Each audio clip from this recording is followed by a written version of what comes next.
यह है what if, जहां हम मॉन्स्टरवर्स के उन सभी पॉसिबिलिटीज के ऊपर बात करेंगे जो वास्तविकता में कभी हुआ ही नहीं। मैं वॉचर हूँ, मैं नई वास्तविकताओं में तुम्हारा मार्गदर्शक रहूंगा।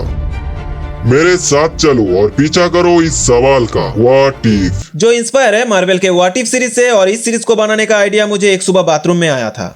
तो आज के एपिसोड में हम जानेंगे एक अलग यूनिवर्स की कहानी को, जहां कॉन्ग अपने एक्स खो देता है उसी टेंपल में जहां से उसे वो मिला था। तो चलिए इस यूनिवर्स की सच्चाई को और करीब से देखते हैं।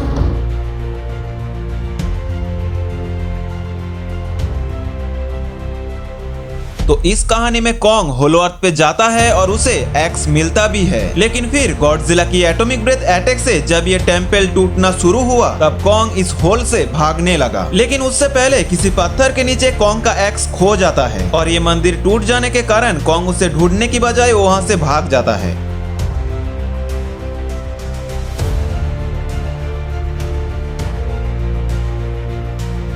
और अर्थ के सरफेस पे जाके उसका सामना होता है गॉडजिला से और शुरू होता है एक महासंग्राम।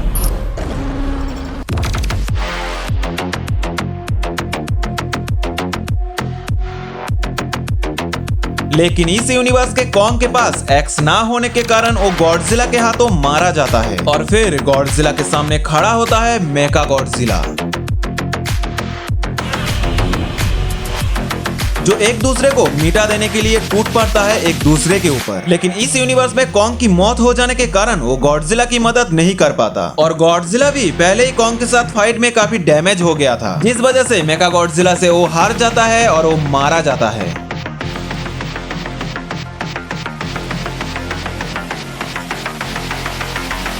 फिर मेका गॉडजिला ने पूरे अर्थ पे कब्जा कर लेता है। अब एपेक्स कंपनी के डिस्ट्रॉय हो जाने के कारण मेका गॉडजिला पूरी तरह से आजाद हो चुका था। फिर ना कोई उसे कंट्रोल कर पाता और ना ही उसे रोका जा सकता था।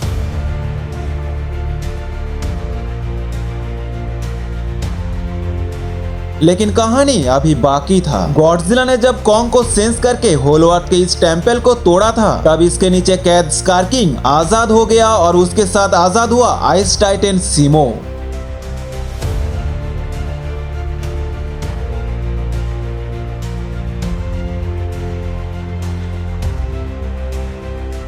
क्योंकि एक वही था जो मेका गॉडजिला को रोक सकता था और रोका भी था।